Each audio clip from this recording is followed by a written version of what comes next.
Welcome back to the news update. My name is Bernard Ndong, and as my colleagues had teased in the beginning, I am joined by the Cabinet Secretary for Sports, Ababu Namwamba, who is joining us live in studio just to, of course, interrogate certain issues that have been revolving around Kenyan sports, specifically about rugby, doping, and the ban that has been lifted by football's world governing body, FIFA. Bwana Waziri, thank you first of all for joining us on the show tonight. It's exactly 1 month since you took charge, and what an entry you've had.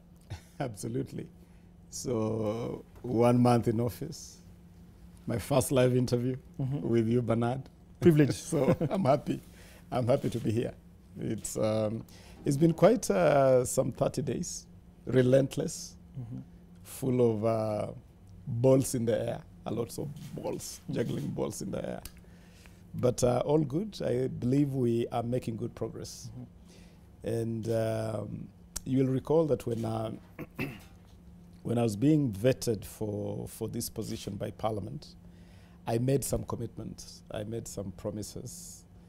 Among them was to deal squarely with the FIFA ban, and also just to start cleaning up the whole sporting arena, which I must admit, when I walked into office, I found quite it was not as clean as one would have wanted. Yeah, but we got a job to do, and we are doing it. Interesting, it involves the big three, some would say, rugby, football, athletics. But the most recent one is the lifting of the suspension by football's world's governing body. You met the FIFA president, Gianni Infantino, in Qatar. I'm interested in finding out what were the negotiations behind the scenes that, to some extent, led up to the lifting of the suspension.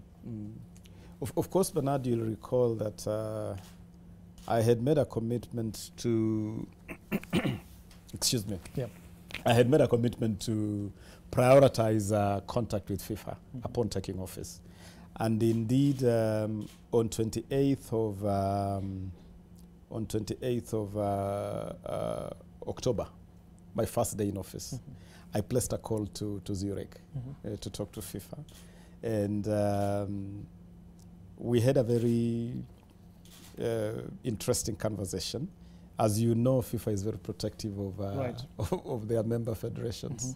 So you touch their member federations, and it's not a very easy thing. But we had a very good conversation.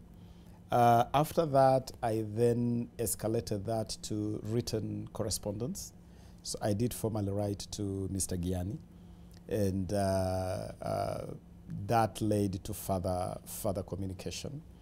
And then we agreed that it would be useful for us to meet face to face.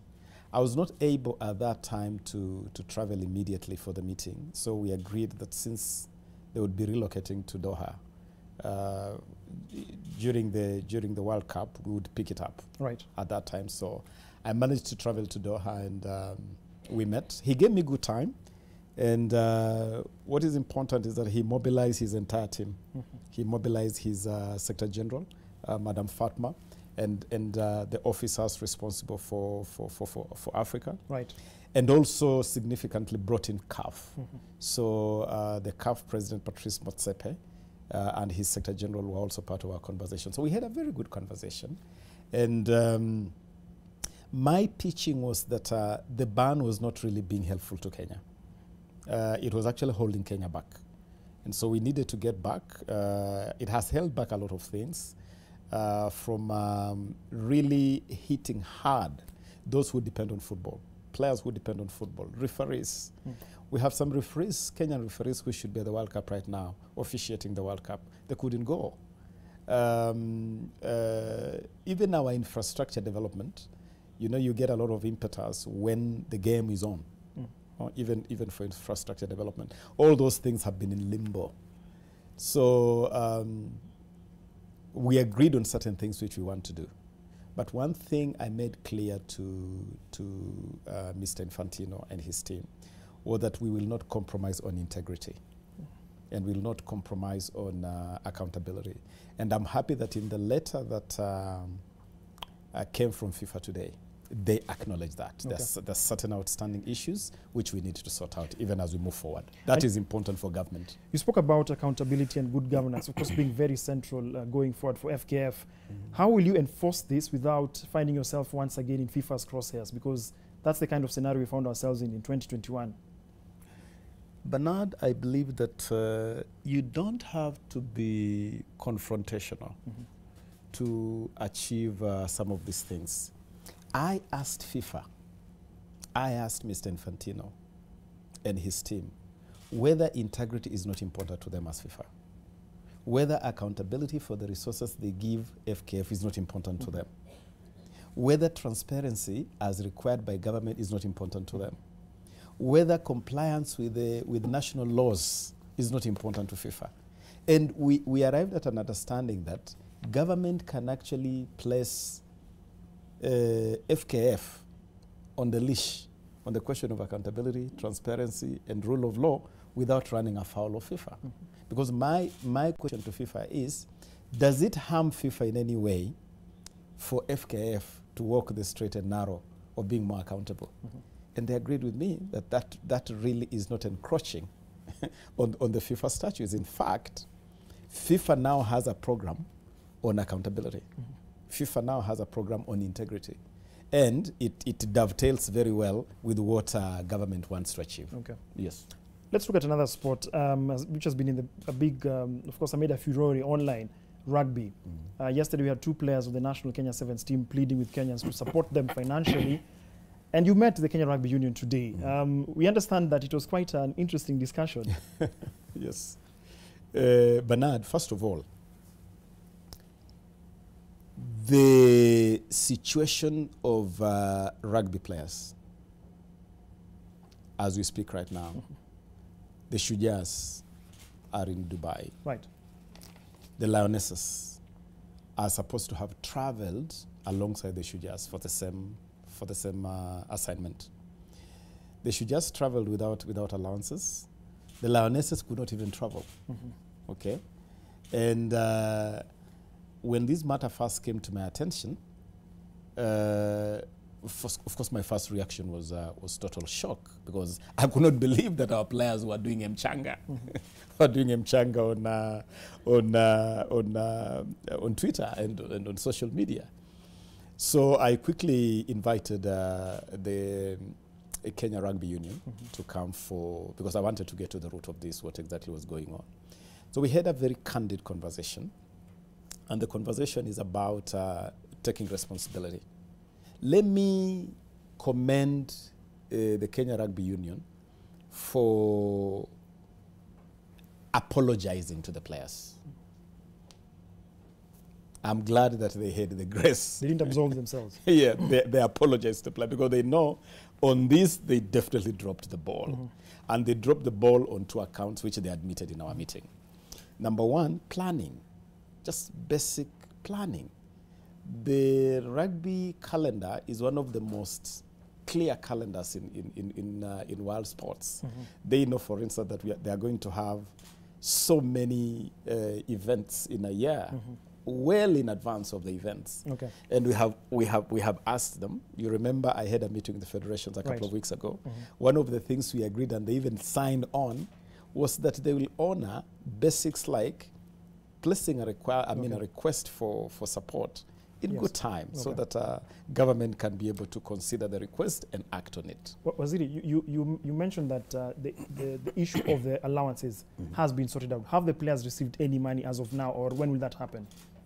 I did give a directive today for allowances to be processed immediately.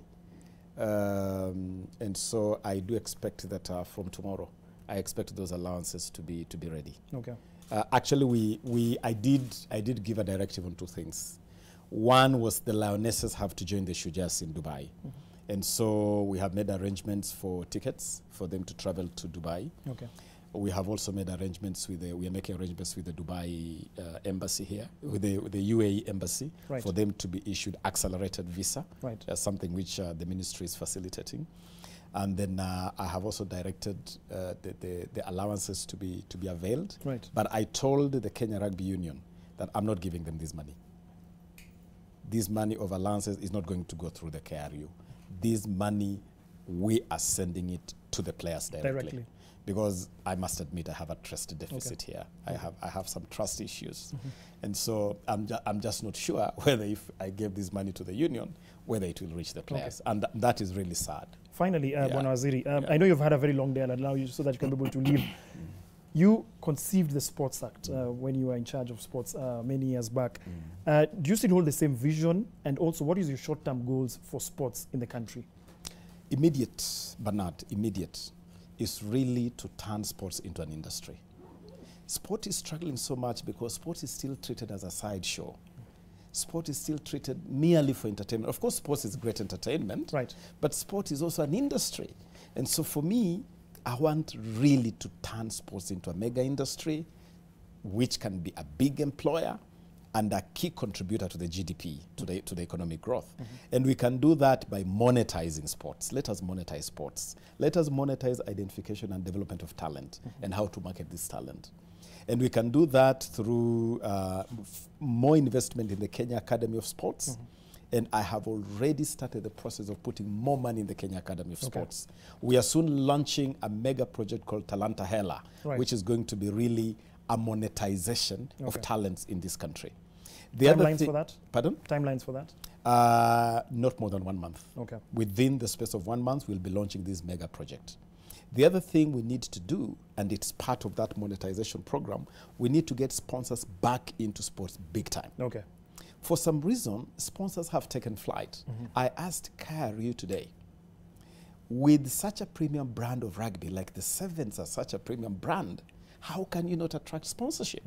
So it's a problem of governance, it's a problem of accountability, it's a problem of transparency. We have to sort those issues. I'm having a round table with sponsors next week. I've invited them to a round table because I want to interest sponsors to get back into sports. I want to interest live coverage of sports to get back. So I'm already in talks with Supersport and other potential partners to get live coverage back. Hopefully NTV as well. If NTV is ready, let us sign the deal now, Bernard. Finally, doping is, of course, another issue that we must touch on briefly. There's a meeting, we understand it should be happening in the course of this week. This week, yes. We are Kenyans are waiting with bated breath because of, unfortunately, the ramifications. Are we safe? Are we good? Bernard, it's really annoying. This of all other issues, and I know all these issues have been a challenge, football, rugby, and they're all annoying issues. Like, it really breaks my heart that Kenyan players are in Dubai and they have no money in their pockets and they have left their families and they're telling us 3 months without pay. It's really annoying. It's absolutely annoying. But nothing is more annoying than some unscrupulous characters, actually criminal elements, to put at risk this premium pedigree that Kenya has built over the last 60 years. Of a country that is a premier sporting nation, a premier athletics nation that competes and wins clean. That image is being torn into shreds by some unscrupulous people who want quick riches and they are exploiting our athletes. I have made it my primary agenda, and I keep warning those involved in doping that doping is going to be very expensive. Today, we took the first person to court, and he's the first of many. Now, I have been in contact with Lord Sebastian Coe, the president of World Athletics. I'm aware that Kenya is on the agenda, and that the agenda is not good for Kenya. Because the agenda is that World Athletics is under pressure, especially from European federations, for Kenya to be banned. We are doing everything possible. In my communication with Lord Coe, I have made certain commitments. One of the commitments they wanted the government to make was a funding for the fight against doping, funding towards EDAC, so that we can have more increased testing capability, but also investigative and prosecutorial capability, basically enforcement. We have committed $5 million per year for the next 5 years. That is about 600 million Kenya shillings per year. We have also committed to do a multi-agency approach to this. So we are roping in the security agency, investigative, judicial, prosecution, and all that. We have put a package before the Council of World Athletics. I have received communication from Lord Coe, who has written back to me, And I am confident that the commitments we have made to World Athletics, and especially I have stressed one important point. Right.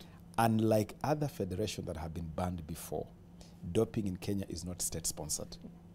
It's unstructured. That's what AIU had said. Yes, it's not state-sponsored. There are federations where the state actively encouraged and even supported doping. It's not the case here. Okay. In the case of Kenya, government and Athletics Kenya are united in the fight against doping. Okay. So our case is different, but it is still grave. It's still grave. Especially in terms of the numbers. So the likelihood of us being banned is not possible? I mean, it hangs on our, it is a threat that hangs over our heads. Yes. What I can say that government is doing everything humanly possible to forestall that from happening. We cannot afford another ban. We cannot afford not after football. Waziri, yes. Thank you so much for joining us tonight just to share your thoughts. I know you had a very, very busy schedule, of course, with the different sporting federations to try and streamline issues related to Kenyan sports. Allow us to take a very short break. The news continues after the break. And remember, after the bulletin, I'll be right here once again discussing other topical issues. One of them, of course, is the issue revolving Kenyan rugby. See you shortly.